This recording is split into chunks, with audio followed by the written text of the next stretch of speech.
ঠাকুর বিজয়ের প্রতি বলিতেছেন, আগেও তো আসতে, এখন আসো না কেন?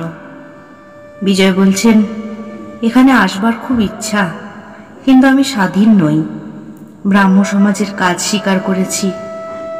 ঠাকুর বলছেন, কামিনী কাঞ্চনে জীবকে বদ্ধ করে, জীবের স্বাধীনতা যায়।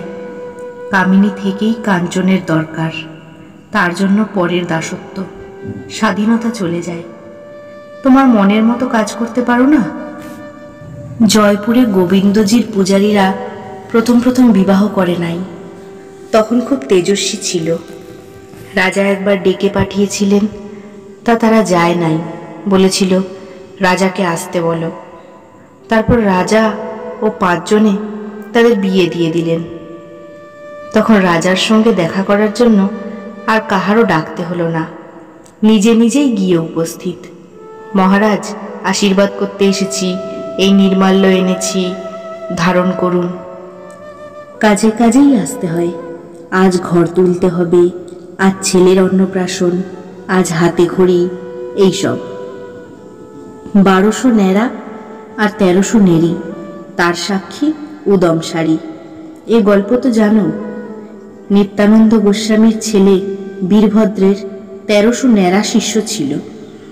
তারা যখন সিদ্ধ হয়ে গেল, তখন বীরভদ্রের ভয় হলো। তিনি ভাবতে লাগলেন, এরা সিদ্ধ হলো, লোককে যা বলবে তাই ফলবে, যেদিক দিয়ে যাবে সেদিকেই ভয়।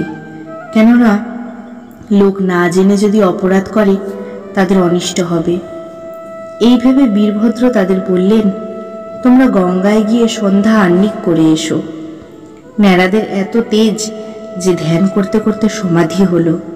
কখন জোয়ার মাথার উপর দিয়ে চলে গেছে হুঁশ নাই। আবার ভাটা পড়েছে, তবু ধ্যান ভাঙে না। 1300-র মধ্যে 100 বুঝেছিল বীরভদ্র কি বলবেন। গুরুর বাক্য লঙ্ঘন করতে নাই, তাই তারা সরে পড়ল, আর বীরভদ্রের সঙ্গে দেখা করলে না। বাকি 1200 দেখা করলে। বীরভদ্র বললেন, এই 1300 নেড়ি তোমাদের সেবা করবে, তোমরা এদের বিয়ে করো। ওরা বললে, যে আজ্ঞা। কিন্তু আমাদের মধ্যে 100 জন কোথায় চলে গেছে। ওই 1200-র এখন প্রত্যেকের সেবাদাসী সঙ্গে থাকতে লাগলো। তখন আর সে তেজ নাই, সে তপস্যার বল নাই। মেয়ে মানুষ সঙ্গে থাকাতে আর সে বল রইল না, কেননা সে সঙ্গে স্বাধীনতা লোক পেয়ে যায়। বিজয়ের প্রতি ঠাকুর বলছেন, তোমরা নিজে নিজে তো দেখছো পরের কর্ম স্বীকার করে কি হয়ে রয়েছ।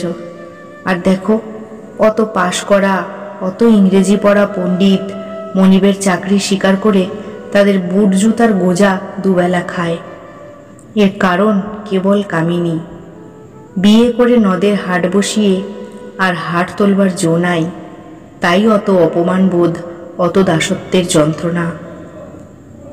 যদি একবার এইরূপ তীব্র বৈরাগ্য হয়ে ঈশ্বর লাভ হয়, তাহলে আর মেয়ে মানুষে আসক্তি থাকে না। ঘরে থাকলেও মেয়ে মানুষে আসক্তি থাকে না, তাদের ভয় থাকে না। যদি একটা চুম্বক পাথর খুব বড় হয় আর একটা সামান্য হয়, তাহলে লোহাটাকে কোনটা টেনে লবে? বড়টাই টেনে লবে। ঈশ্বর বড় চুম্বক পাথর, তার কাছে কামিনী ছোট চুম্বক পাথর। কামিনী কি করবে?